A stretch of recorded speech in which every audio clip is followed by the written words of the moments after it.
国际新闻咱来关心上新的消息，这是国际社会资本是认为讲以色列未对伊朗报复，也毋过即马以色列是解喙讲，因要采取行动，要互伊朗有同款的态度。也啦，伊朗这方面是强调讲，因无打算要互局势愈来愈紧张，也毋过因会采取自卫行动。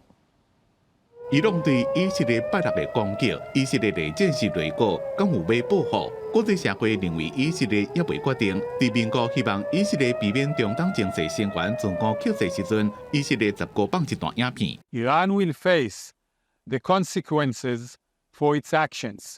We will choose our response accordingly. 以色列政府消息人士讲，纳坦雅胡伫咧24点钟久内两边调集战时内阁，评估要安怎应对这边伊朗的攻击。伊朗也强调无想要加重紧张情势。و چنانچه ارتکاب دیگری صورت بگیره حتما اقدامات قاطع و محکمتری در جهت ایجاد بازدارندگی صورت خواهد گرفت. 对有媒体报道讲，伊朗这边攻击以色列是精心设计，要演一场上壮观的戏。也个伊朗要攻击进前，有向国际社会警告，美国白宫讲这款报道拢是唔对的。伊朗也否认相关报道的内容。To coin the phrase from the president, or steal a phrase from the president, it's malarkey. 伊若对总统拜登一通电话，就互以色列总统纳坦雅胡改变心意，未对伊朗报复，白宫也无证实。公司新闻黄文玲编译。